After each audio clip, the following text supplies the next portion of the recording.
خدا نے انسان کو اشرف المخلوقات بنایا اور اس دنیا کو اس کے لیے امتحان گاہ بنایا۔ دوستو، اس کا حریف ہے شیطان، اور یہ اس کو بتا دیا گیا ہے۔ جب ایک امتحان گاہ میں انسان بیٹھتا ہے تو اس کو جو علم دیا جاتا ہے، اس کو سکھایا جاتا ہے، اسی کا امتحان لیا جاتا ہے، کسی اور چیز کا نہیں۔ اور پھر اس میں یہ بھی بتایا گیا ہے کہ صحیح کیا ہے اور غلط کیا ہے، اس کے قواعد بتائے گئے ہیں، اس کے ضوابط بتائے گئے ہیں۔ لیکن شیطان جو رونگ کا پیروکار ہے، غلط کا پیروکار ہے، جو راندہ درگاہ ہوا ہے، وہ کہتا ہے میں تیرے بندوں کو بھی راندہ درگاہ کرواؤں گا، میں ان کو بہکاؤں گا، ان کو ان کے سیدھے رستے سے ہٹاؤں گا۔ تو دوستو، اللہ تعالیٰ نے کہا کہ میرے بندے تمہارے فریب میں آنے والے نہیں ہیں۔ تو اس کی رحمت سے آپ کو سچائی اور برائی کا پتہ چلتا ہے۔ شیطان کا اس دنیا میں سب سے بڑا ہتھیار ہے جھوٹ۔ وہ کہتے ہیں کہ جھوٹ کے پاؤں نہیں ہوتے، لیکن انسان ذرا سا دباؤ آتا ہے تو فوراً سب سے پہلا کام کیا کرتا ہے؟ وہ جھوٹ بولتا ہے، وہ غلط کرتا ہے۔ اس کو پتہ بھی ہے کہ وہ غلط کر رہا ہے، لیکن وہ پھر بھی کرتا ہے۔ اس کو تمیز دی گئی ہے غلط اور صحیح کی، لیکن وہ غلط کی طرف بھاگتا ہے کیونکہ کمزور ہوتا ہے، اور شیطان کا بہکاوا اتنا تیز ہوتا ہے کہ وہ سچائی کو دھندلا دیتا ہے۔ دوستو، یہ وقتی طور پہ جو دھند ہوتی ہے، یہ سچائی کا راستہ نہیں روک سکتی۔ ایمان اور یقین کی پختگی کیا ہے؟ اور یہ جو کہا گیا ہے کہ نماز بے حیائی اور بے برائی سے بچاتی ہے، بندہ یہ خدا کے حضور پیش ہو کر وعدہ کر رہا ہوتا ہے کہ وہ کوئی برائی نہیں کرے گا، جو تیرے حکم ہے میں اس کو مانوں گا۔ لیکن دنیا میں جب وہ دیکھتا ہے تو غلط کیا اور صحیح کیا، تو اس پہ شیطان کا غلبہ آ جاتا ہے۔ شیطان ہر طریقے سے، ہر جگہ سے افواہیں پیدا کرتا ہے، جھوٹ بڑھواتا ہے، جو سچائی کے اصول ہوتے ہیں اس کو توڑواتا ہے، انسان کے ہاتھوں سے ہی توڑواتا ہے، کرائم کرواتا ہے، اس سے جھوٹ بڑھواتا ہے، جھوٹ کے ذریعے ہر بگاڑ پیدا کرتا ہے۔ دوستو، جب عمارت کی ایک اینٹ نکل جائے تو یاد رکھیں وہ عمارت جو ہے وہ صحیح نہیں بنتی۔ جھوٹ جو ہے یہ عمارت میں اس کا بگاڑ کا وہ عنصر ہے اور اس کا وہ بارود ہے جو پوری کی پوری اخلاقی عمارتوں کو گرا دیتا ہے۔ وہ انسان کو دکھاتا ہے کہ دیکھا ذرا سا جھوٹ بولا تو بچ گیا، لیکن وہ انسان یہ نہیں سوچ رہا ہوتا ہے کہ یہ آگ کی پیداوار ہے، آگ پیدا کر رہا ہے، یہ جلائے گا، یہ میری زندگی جلا دے گا، میرا ایمان جلا دے گا، لیکن وہ اس کے بہکاوے میں آتا ہے۔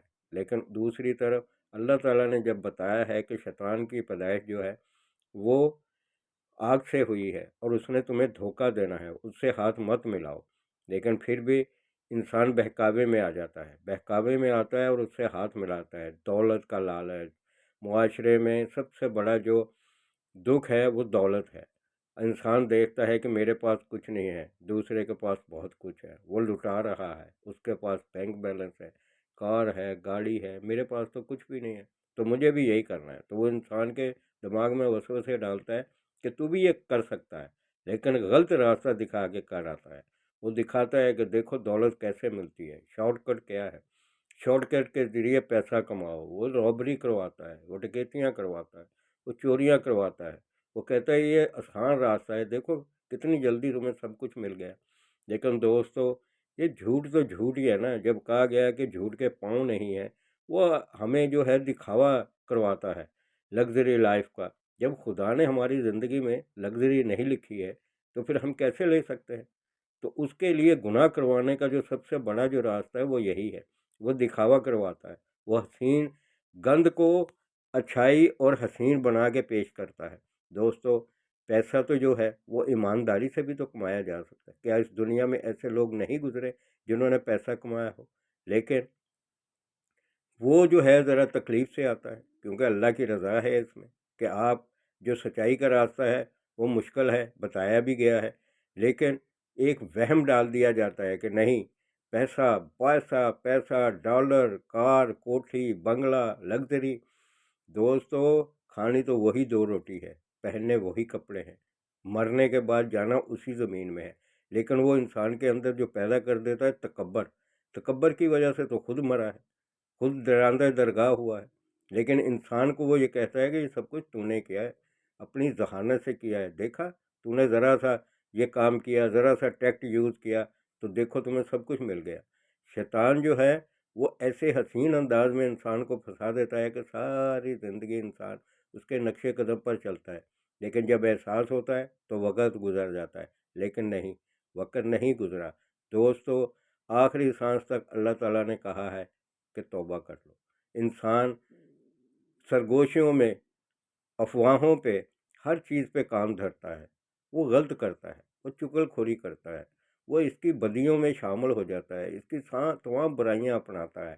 جب جھوٹ بولا جاتا ہے انسان ڈپریشن میں ہوتا ہے، پریشانی میں ہوتا ہے، وہ کہتا ہے کہ اس کے نکلنے کا راستہ ہی یہی ہے، کیونکہ اس کو دکھایا جاتا ہے کہ یہ بڑا آسان راستہ ہے، اور سچائی جو ہے اس میں کیا رکھا ہے؟ یہ تو جھوٹ ہے، پاگلوں کا کام ہے، اس میں بھکاری بندہ بن جاتا ہے۔ پریشانی کے معاملے میں جب انسان یہ سوچتا ہے تو شیطان کا جو چمک ہے، شیطان کا جو خوف ہے، وہ اس کو بہکا دیتا ہے۔ وہ کمزور پیدا ہوا ہے، کمزوری میں آ جاتا ہے، اس کو غربت کا، افلاس کا یہ خوف ڈالتا ہے۔ دوستو، جب خدا نے ایک زندگی ایسی لکھی ہے، آپ اس کو بدل نہیں سکتے، مقدر کو کوئی نہیں بدل سکتا۔ کوشش کی آپ کو توفیق دی گئی ہے، مانگنے کی آپ کو توفیق دی گئی ہے، لیکن اگر رزق اسی طریقے سے آپ کا غربت میں ہی لکھا ہے تو پھر اس کو امارت میں کون بدل سکتا ہے؟ لیکن شیطان کیونکہ ہمارے خون میں دوڑ رہا ہے، ہمارا ابدی اور آخر تک اس کا دشمن ہے ہمارا، یہ ہمیں ہمارے بچوں کے، ہمارے مستقبل سے ڈراتا ہے، غربت سے ڈراتا ہے، جرائم پہ مجبور کرتا ہے، اور اس کا سب سے بڑا ہتھیار ہی پھر جھوٹ ہوتا ہے۔ دوستو، جھوٹ جو ہے وہ اس معاشرے کا 99% جز بن چکا ہے۔ ہم ذرا سی بات آتی ہے گھبرا جاتے ہیں، لوگ سوچتے ہیں کہ جھوٹ بولنے سے کام نکلتا ہے تو کیا ضرورت ہے، آرام سے کر لو، سچائی میں کیا ہے، کیا رکھا ہے، کچھ بھی نہیں ہے، غربت ہے۔ وہ بھائی غربت نہیں ہے، خدا نے تمہاری زندگی ایسی لکھی ہے۔ یہ بات انسان کو جب سمجھ میں آتی ہے، جب اندھیرے میں اس کو روشنی کی کرن اس وقت نظر آتی ہے جب وہ بالکل بے بس ہو چکا ہوتا ہے، لیکن اللہ تعالیٰ نے رات کے ساتھ ساتھ صبح بھی رکھی ہے۔ دوستو، انسان کے لیے ہی خدا نے اس دنیا کو بنایا ہے، اسی میں اس کو جنت اور دوزخ کا تصور دیا ہے، قرآن پاک کو اتارا ہے جو مکمل ضابطہ حیات ہے، اس میں ہمیں سب کچھ بتایا ہے، لیکن ہماری مجبوری یہ ہے کہ ایز اے مسلمان ہم صرف بہت زیادہ ہوا تو ناظرہ قرآن پڑھ لیتے ہیں، اس کو سمجھنے کی کوشش نہیں کرتے۔ دنیا نے آج ترقی کی ہے اسی قرآن پاک سے کی ہے۔ یہ لوگ چیٹر ہیں، یہ ان کے ترجمے کرا کے ان سے حصول علم لیتے ہیں، کہتے ہیں کہ قرآن پاک میں 70,000 ظاہری علوم ہے، باطنی کتنے ہیں کس کو کیا پتہ، اور اللہ جس کو عطا کرے۔ مومنوں کے سینے، حفاظ کرام کے سینے بھرے پڑے ہیں قرآن پاک سے، تو دوستو وہاں سے نور ہی آئے گا نا۔ شیطان کی طرف سے کیا آئے گا؟ جھوٹ آئے گا، پلیدگی آئے گی، گندگی آئے گی، لیکن قرآن پاک آپ کو اپنا نور دیتا ہے۔ اور جس قوم کا شروع ہی اقرا سے ہو، علامہ اقبال کے بقول، جس قوم کا اقرا سے شروع ہو اور وہ پھر تعلیم میں اتنا پیچھے ہو تو آپ خود اندازہ کریں۔ خدا نے انسان کو 5 ٹائم نماز کی دعوت دی ہے۔ دوستو، اذان ہوتی ہے، فجر سے لے کے عشاء تک ہوتی ہے، اور اس کرۂ ارض پہ ہر سیکنڈ میں، ہر وقت میں صرف اذان کی آواز گونجتی ہے۔ انسان کے لیے یہ زندگی بھی اللہ تعالیٰ نے جنت بنائی ہے، اور اس کو جنت کی دعوت بھی دی ہے، اور اس میں رہنے کے آداب بھی بتائے ہیں، اس کو خوشخبریاں دی ہیں، لیکن شیطان انسان کو بہکاتا ہے کہ یہ تو بڑا لمبا چوڑا اور بڑا کٹھن راستہ ہے، کیسے گزرو گے بیٹا؟ شیطان جو ہے وہ آپ کو اسی راستے پہ تو پھنساتا ہے۔ آپ کر سکتے ہو، ہاں، آئی کین ڈو اٹ، بالکل آپ کر سکتے ہو۔ جب آپ خدا کے حضور پیش ہو جاتے ہو، آپ اپنا سجدہ، سر جو ہے سجدے میں جھکا دیتے ہو، اپنی ناک کو رگڑتے ہو خدا کے حضور، پھر اس کی رحمتوں کے دروازے کھلتے ہیں، وہ آپ کو طہارت کرواتا ہے، آپ کو پلیدگی سے بچاتا ہے، آپ کے ذہن کو صاف کرتا ہے، پھر آپ کو راستہ دکھاتا ہے۔